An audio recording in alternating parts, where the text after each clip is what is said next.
What's up, y'all? In this video I wanted to go over tank destroyers and some gameplay tips on how to use them effectively.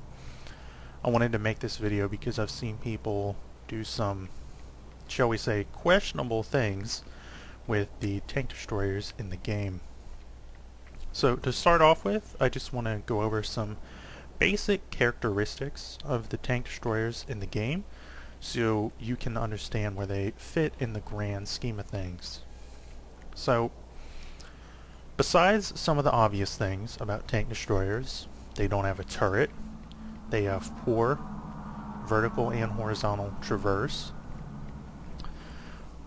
One of the main things to note is that they do not have a better gun, with few exceptions, than most of the tanks of a comparable battle rating.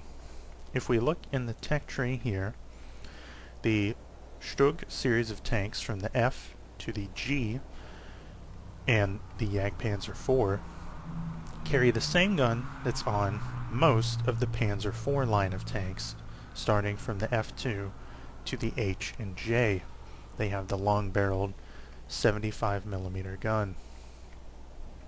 The Panzer 470 mounts the same gun on the Panther, and if we look in the Russian tree, the Su-76 mounts the same gun on the KV and T-34 series, and the Su-85 mounts the same gun on the T-34-85 and IS-1 series of tanks.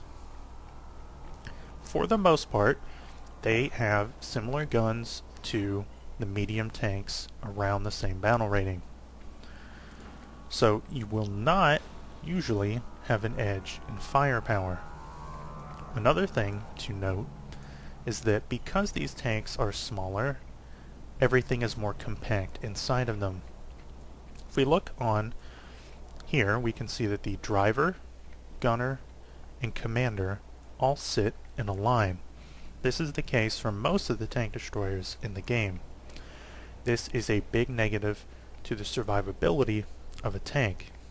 If a shell penetrates the armor on the driver port area of the tank, it will most likely kill everyone in that line. And for this tank, that would only leave one person left alive, so the tank would be combat ineffective, and you would get a crew knocked out message, and you would have to respawn. Also to note is that the fuel and ammo are very packed in, so even if a shell doesn't kill most of your crew, it will usually cook off your ammo or fuel. These tanks are by no means very survivable when you do take a penetrating shot. However, the armor on most of them is fairly good. You can see on this tank it has around 120 to the middle teens of armor on this upper plate. Most tank destroyers have decent armor for their battle rating. Some exceptions are the early Russian tank destroyers, but for the most part they have acceptable armor. Now, as far as gameplay for these tanks, the one thing you never ever want to do in a tank destroyer is to be out in the open. Your armor can be helpful, you never want to count on it. A limited traverse and depression of the gun means that you will frequently have to turn the whole tank or move to a new spot to engage people, which can leave your vulnerable sides and rear open for people to shoot at. As a rule of thumb, I always, when engaging an enemy in a tank destroyer, try and have some cover that I can quickly hide behind.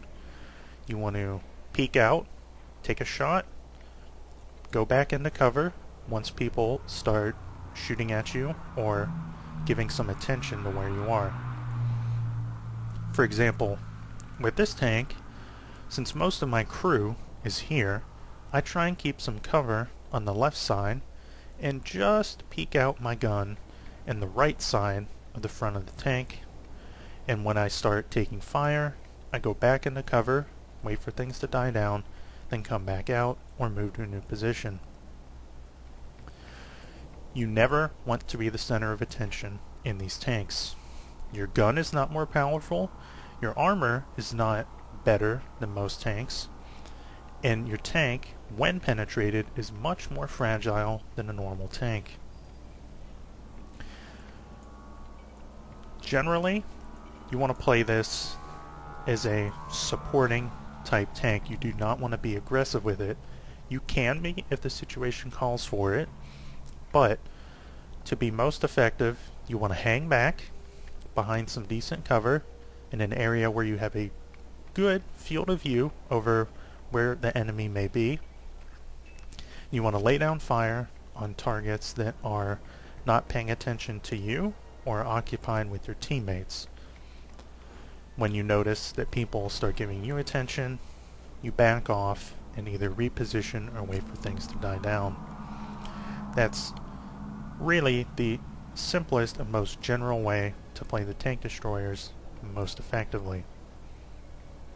So that about wraps it up for this video. I just wanted to do a quick, kind of dirty guide on tank destroyers and how to use them in an effective way.